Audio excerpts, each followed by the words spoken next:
to start a fourth chapter. Lung लकार मध्यम पुरुष।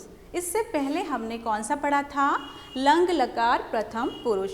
ठीक है, आज हम पढ़ने वाले हैं इसका फोर्थ चैप्टर। सबसे पहले हम देखेंगे लंग लकार। लंग लकार का प्रयोग भूतकाल से संबंधित वाक्यों में किया जाता है और इसमें क्रियापद से पहले अ जोड़ा जाता है। इससे पहले भी हमने आपको बताया था कि आपको इसके कुछ नियम होते हैं जो याद करने पड़ते हैं। कैसे? जब हमने लिट लकार पढ़ा था तो उसमें हमने बताया था कि जो धातु में लगने वाले प्रत्यय हैं उसमें क्या ऐड हो जाता है? इष्यति।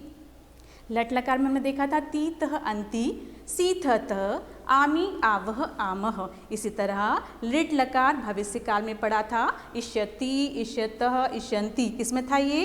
एक वचन, द्विवचन, बहुवचन, प्रथम पुरुष। और मध्यम पुरुष में क्या था? सी थ, इष्यति, इष्यसि, इष्यथः, इष्यत, इष्यामि, इष्यावह, इष्यामः। ठीक है, इसके बाद हमने पढ़ा था लंग लकार प्रथम पुरुष में अत, अताम, अन। और आज हम पढ़ने वाले हैं क्या है? अह, अतम, अत। जी है धातु में लगने वाले प्रत्यय जो आपको याद करने पड़ते हैं। सबसे पहले हम इसके चार्ट को समझेंगे कि ये चार्ट क्या है, कौन सा है? लंग लकार मध्यम पुरुष। ठीक है, इसमें कितने होते हैं? वचन होते हैं 3, एक वचन, द्विवचन, बहुवचन। इससे पहले भी हमने बताया है कि वचन किसे कहते हैं?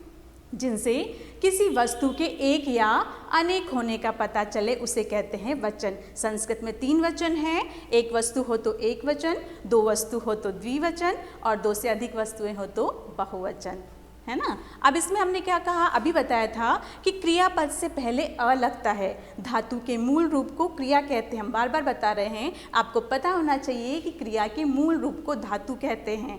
लिखना तो लिख धातु, पढ़ना पढ़ धातु, है ना, रक्ष रक्षा करना, ऐसी बहुत सारी धातुएं हैं। तो धातु से पहले इसमें क्या लगेगा? अ। और धातु में लगने वाला प्रत्यय कौन सा है? विसर्ग अह। कौन सा है? अह। ठीक है, उसके बाद द्विवचन में फिर धातु से पहले क्या लगेगा? अ। और उसके बाद धातु में लगने वाला प्रत्यय कौन सा है? अतम। तो आपको क्या याद करना है? अह, उसके बाद अतम और उसके बाद अ, और धातु में लगने वाला प्रत्यय कौन सा है? अत।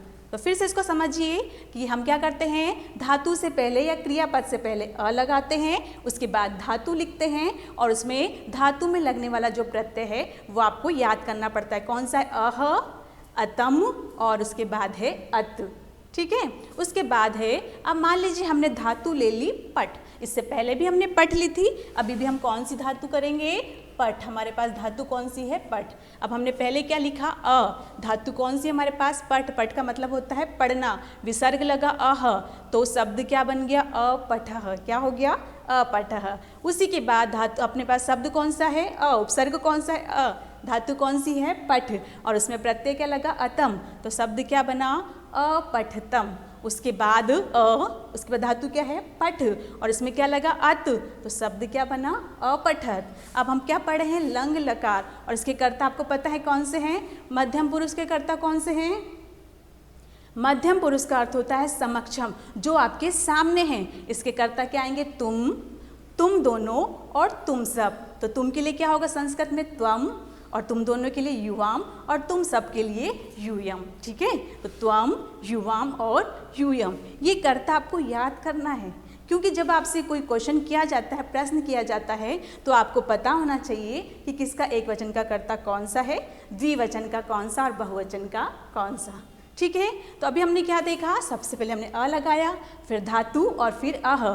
तो अपठः, अपठतम और अपठत। इसी तरह धातु अगर चेंज कर दी, आपको मान लीजिए धातु दे दी लिख, तो क्या आ जाएगा यहाँ पर? अ प्लस लिख प्लस विसर्ग, तो क्या हो जाएगा? अलिखः।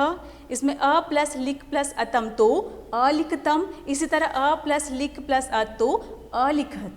कहने का अर्थ ये है कि आपको कोई भी धातु दी जाए, आपको क्या करना है? इसी नियम के अनुसार उसे तीनों में एक वचन, द्विवचन और बहुवचन में रखना है। तो कौन सा है हमारा? लंग लकार मध्यम पुरुष। इसमें आपको याद क्या करना है? अह, उसके बाद अतम और अत। क्या याद करना है? अह, अतम और अत। इसके बाद हम देखेंगे आप लंग लकार का प्रयोग किसमें किया? हमने भूतकाल के लिए। भूतकाल मतलब क्या? जो कार्य हो चुका है या हम जिसे कर चुके हैं। तो क्या आएगा इसमें? वह पढ़ा, है ना। इसमें क्या है? तुम पढ़े थे, तुम दोनों पढ़े थे और तुम सब पढ़े थे या तुम सब पढ़ चुके हो। ठीक है, ये काम हो चुका है। अब इसी के आधार पर जो हमने पढ़ा है, हम एक रचनात्मक मूल्यांकन करते हैं। कैसे? हमने एक पहेली ली है। आप देखते हैं पेपर में आपकी क्या आता है, वर्ग पहेली आती है, पढ़ते ना पीछे, उसमें आता है आपको कोई भी, आपको ऐसे वाक्य दिए जाते हैं जिसको आपको जोड़ना होता है। ये सेम वैसी ही वर्ग पहेली है। इसमें हमने ऊपर क्या लिखा है, आपको लंग लकार मध्यम पुरुष के बहुवचन रूप क्या करना है, ढूंढकर लिखना है। कौन से रूप? बहुवचन रूप। जैसे हमने लिखा था इसमें अपठत, अलिखत, जिसमें क्या आएगा, अत। तो ऐसे ही हमें क्या करना है, ढूंढना है। जैसे देखिए, अब हम देखते हैं अपठत। ठीक है, तो ये हमारा पहला शब्द कौन सा हो गया, अपठत। ठीक है, कौन सा है ये, लंग लकार मध्यम पुरुष बहुवचन रूप। आ रहा है सबको, अपठत। दूसरा ढूंढिए, अब अनमत। हाँ, ये भी एक शब्द बन रहा है। क्या बन रहा है, अनमत। ठीक है, क्या बना हमारा सेकेंड, अनमत। आ रहा है सबको समझ में? अब थर्ड ढूंढते हैं, थर्ड अलिखत। हाँ, ये भी बन रहा है। कौन सा बन रहा है, अलिखत। ठीक है, बन रहा है ये हमारा अलिखत। सबका बन रहा है ये।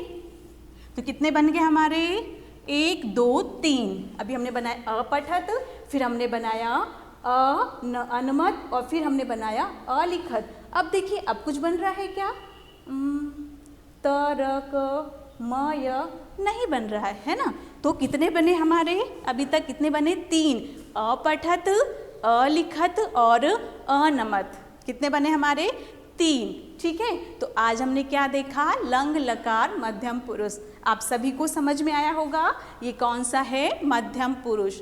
अब हम देखेंगे इसी का उत्तम पुरुष। ठीक, ओके, धन्यवाद।